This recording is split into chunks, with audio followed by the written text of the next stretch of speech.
Bonjour à tous, j'espère que vous allez bien. On se retrouve aujourd'hui pour un nouveau tuto jardin et on va parler d'une plante de la famille des astéracées qui s'appelle la camomille. Alors c'est une plante qui est assez connue parce qu'on consomme sa fleur en infusion. Aujourd'hui je vais vous montrer comment récolter les fleurs pour que vous puissiez les faire sécher vous-même et réaliser vos propres infusions.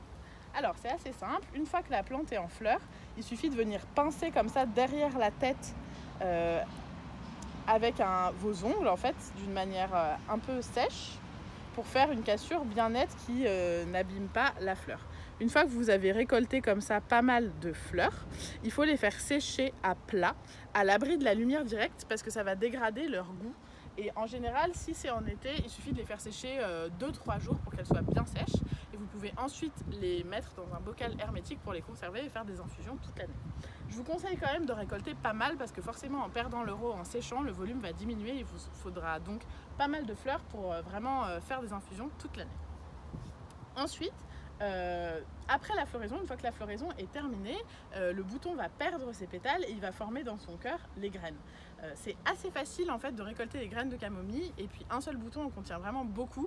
Donc si vous voulez réaliser vos propres semis au printemps prochain, ça peut être une bonne manière de les réaliser. Alors, il faut que vous choisissiez un bouton qui est bien sec. Là on voit celui-là, il est vraiment brun sombre, la tige est complètement sèche. Donc ce que je vais venir faire, c'est que je vais venir le récolter comme ceci. Et là en fait on voit que je le pince un peu dans mes doigts. Et vous voyez toutes les graines noires qui sont là. Chacune de ces graines peut donner un plant de camomille. Donc là déjà rien qu'avec un seul bouton de fleur, vous avez vraiment de quoi faire énormément de plants. C'est des graines qui sont super faciles à faire. Voilà. Donc on se retrouve bientôt pour de nouveaux conseils jardin et prenez soin de vous.